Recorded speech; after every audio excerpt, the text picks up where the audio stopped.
Շնորհակալ եմ պարոն նախագահ, Տիկին Տատախաս, իմ հարցը վերաբերում է Լեռնային Ղարաբաղի հայերի նկատմամբ Հայաստանի Հանրապետության, հանրության եւ պետության վերաբերմունքին։ Մինչ հարցս տալը կուզեի քաղաքական կոնտեքստին անդրադառնալ, որը իհարկե դուք կշրջանցեք։ Ես կարծում եմ, որ մեր հանրության եւ պետության վերաբերմունքը Լեռնային Ղարաբաղի հայերի նկատմամբ լավագույնս արտահայտվել է, երբ մեր հայրենակիցները էթնիկ զտման ենթարկվեցին եւ Հայաստանի Հանրապետությունում գտան մեր հանրության եւ պետության ընդունելությունը ուժերի ներածի չափով այդ օրերին մենք համերաշխության մի կարևոր պահ ենք ապրում որպես ժողովուրդ, որպես ազգ։ Կան քաղաքական գործիչներ, որոնք 44-օրյա պատերազմից հետո տարիներ շարունակ անբռնազբոսիկ դեմքի արտահայտությամբ կարող են ասել, որ Արցախը հանձնվեց, կամ մեղադրանք հնչեցնել մեզ ասել, որ Արցախը հանձնեցիք, առանց անդրադառնալու այն հանգամանքին, թե ինչ զգացմունքներ, զգացումներ են առաջացնում գրեթե 4000 զոհերի ընտանիքների մոտ, երբ շրջանցվում է այն հանգամանքը, որ այդ զինծառայողները հրաման են ստացել կռվելու եւ պայքարել են Արցախի պահպանման համար եւ այնուհետեւ կարող են այդ նույն քաղաքական հանրային գործիչները չքմեղանալ եւ իբրև թե վիրավորվել, երբ իրենց հասցեին լսում են մեղադրանքներ Լեռնային Ղարաբաղի մնացած մասի պահպանման համար բավականաչափ չպայքարելու համար։ Մենք ունենք լրագրող, որը կարող է հանդես գալ այն դիրքից, թե իբր միայն իր սիրտն է ցավում հայրենիքի կորստի համար, իսկ այնուհետև Լեռնային Ղարաբաղից բռնի տեղահանված անձանց ցույցի ժամանակ ասել ցուցարարին, թե ինքը իր հայրենիքում է գտնվում, կարծես ակնարկելով, որ ցուցարարը, որը Լեռնային Ղարաբաղից է, իր հայրենիքում չի գտնվում, այստեղ Երևանում։ Հարցս հետևյալն է. ինչ հաղորդումներ եք դուք ստացել վերջին շրջանում Լեռնային Ղարաբաղի հայերի նկատմամբ վատ վերաբերմունքի, ինչ ուսումնասիրություններ եք արել սոցիալական ցանցերում, լրատվական դաշտում,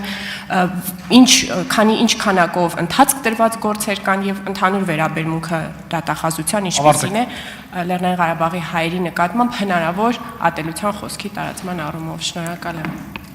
Շնորհակալություն, Տիկին Կարապետյան, ձեր հարցին պատասխանելով իրավական կողմի մասով պատասխանեմ եւ նշեմ, որ գլխադասային հանձնաժողովում այս հարցը եւս բարձրացվեց եւ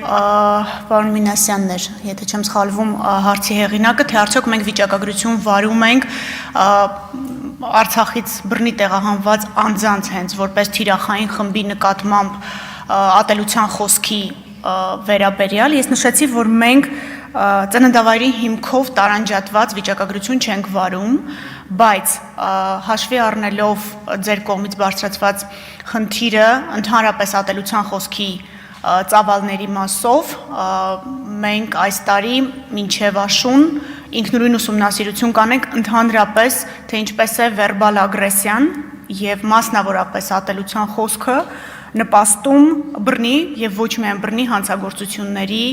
կատարման վրա։ Սա ընդհանուր առմամբ մեր դիրքորոշումը ձեզ համար ավելի հասկանալի դարձնելու տեսանկյունից։ Վերջին մեկ ամսվա ընթացքում, ինչպես մենք ինքներս ենք մոնիթորինգ արել, այնպես էլ բազմաթիվ հաղորդումներով, նույն մամուլի հրապարակման վերաբերյալ մի քանի հաղորդումներով ստացել ենք պատշաճ հաղորդումներ ատելության խոսքի վերաբերյալ եւ դրանց մի մասով, որոնցով որ ունեցել ենք հաղորդումներ, վարույթներ են նախաձեռնված, հիմա հատ-հատ թույլ տվեք չնշել, թե կոնկրետ որ խոսքն է, որ անձի վերաբերյալ, եթե ձեզ ավելի մանրամասներ են հետաքրքրում գրավոր կուղարկենք, այն դեպքերում, երբ որ չենք ունեցել պատշաճ հաղորդում, բայց ունեցել ենք միայն որևէ գրառում կամ մամուլի հրապարակում, դրանք ուղարկել ենք օպերատիվ մարմնին ստուգողական գործողություններ իրականացնելու, պարզաբանեմ ինչու ստուգողական, որպեսզի հասկանանք արդյոք նման վերբալ ագրեսիան շարունակական բնույթ է կրում, որպես վարքագիծ է կոնկրետ անձի մոտ դրսևորվում եւ այդ կոնտեքստի մեջ կարող է արդյոք համարվել քրեական օրենսգրքի 329 հոդվածի հատկանիշներ պարունակող, նոր դրանից հետո ստուգումն իրականացնող մարմինը ինքը հաղորդում կներ կներկայացնի եւ այդ հաղորդման հիման վրա վարույթ կնախաձեռնվի։ Կրկնեմ ուղղակի, որ մենք բնակավայրի, ծննդավայրի հիմքով տարանջատված, որովհետեւ շատ նմանատիպ հարցումներ ենք ստացել եւ պատգամավորներից եւ լրագրողներից արդյոք հենց կոնկրետ էթնիկ խմբի նկատմամբ վերբալ ագրեսիայի մասով ատելության խոսքի մասով ունենք վիճակագրություն, թե ոչ առանձին չենք վարում, բայց մինչև սեպտեմբեր ամիս կիրականացնենք համապարփակ ուսումնասիրություն նախ պատգամավորներից Թագուհի Ղազարյանն էր մեզ նման հարցում ուղարկել, թե արդյոք կարող ենք տրամադրել ինչ բովանդակություն ունի ընդհանրապես վերբալ ագրեսիայի ձևով դրսևորվող գրառումները եւ բանավոր խոսքը, մենք պատգամավորի այդ ազդակը հիմք ընդունելով ինքներս կուսումնասիրենք եւ համապարփակ կներկայացնենք նաեւ ազգային ժողովին, առաջարկելով, որ համապատասխան օրենսդրական փոփոխություններ անեք։ Հուսամ կարողացա ձեր հարցին պատասխանել։ Արձագանք։ Այո, շնորհակալ եմ։ Ես կարծում եմ կարևոր կլինի խտրականության բոլոր բաղադրիչների, այդ թվում նաև չթվարկված մեր սահմանադրությամբ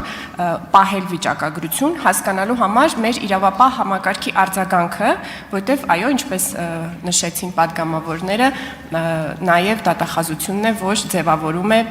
պետության վերաբերմունքը որևէ հարցի վերաբերյալ ոչ միայն քաղաքական մեծամասնությունը եւ սրա հետ փոխկապակցված իր մյուս հարցը, որը ես ձեզ 1 տարի առաջ էլ տվել եմ, վերաբերում է Սաշիկ Սուլթանյանի նկատմամբ քրեական հետապնդմանը։ Ես կուզեի իմանալ, արդյոք այդ քրեական հետապնդումը շարունակվում է եւ եթե շարունակվում է, ապա ինչու, որովհետեւ այդ անձը ազգային փոքրամասնության ներկայացուցիչ է, ով խոսել է իր ազգային փոքրամասնության նկատմամբ հանրային վերաբերմունքի մասին եւ իմ գնահատականը ես արդեն պարզապես կորցրել եմ բոլոր հնարավորությունները չլինելու այսպես քաղաքական այդ հարցի վերաբերյալ, կարծում եմ, որ օգտագործել է իր չի անցել օրինականության սահմանները։ Կներեք, որ